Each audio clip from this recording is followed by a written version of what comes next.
ሰላሙ አለይኩም ወራህመቱላሂ ወበረካቱሁ።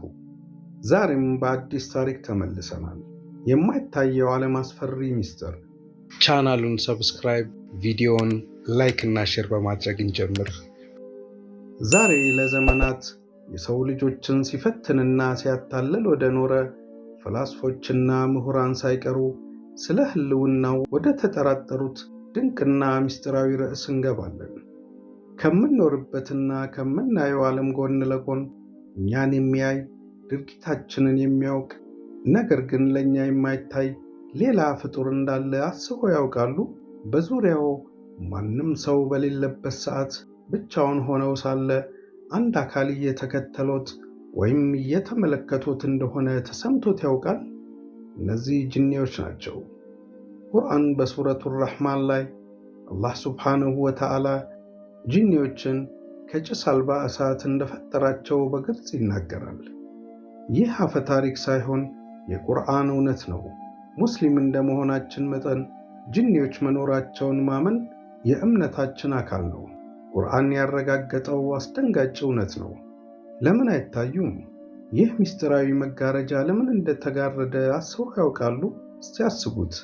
ይህ መጋረጃ በድንገት ቢገፈፍና እነዚህን እሳታዊ ፍጥረታት በገሃድ ብናያቸው ምን የሚፈጠር ይመስሎታል?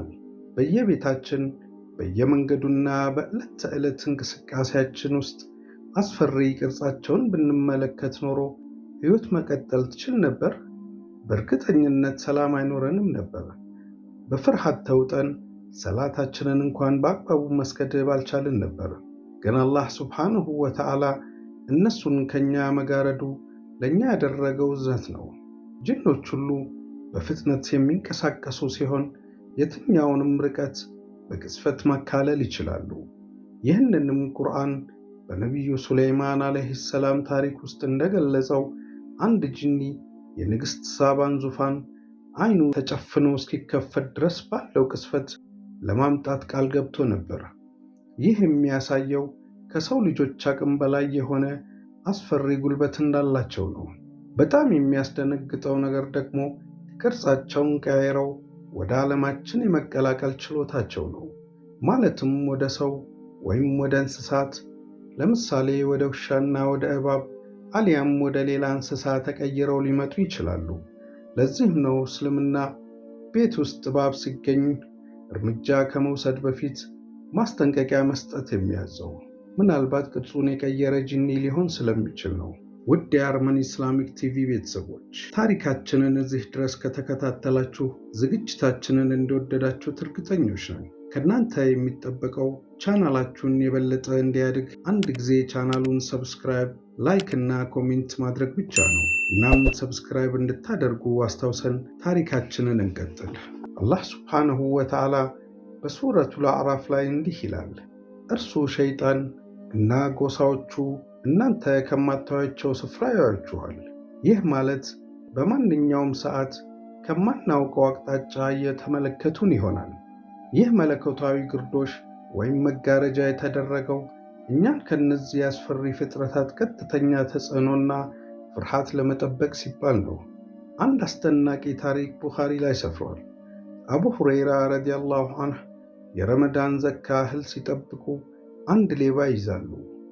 በጊዜው ሌባው በሰው ተመስሎ የመጣ ጅን ነበርና በተያዘ በሦስተኛ ቀን እንዲህ አላቸው፣ ወደ መኝታ ስትሄድ አያተል ኩርሲ ቅራ፣ አላህ ጠባቂ ይመድብልሃል፣ እስከ ንጋት ድረስም ሸይጣን አይቀርብህም አላቸው።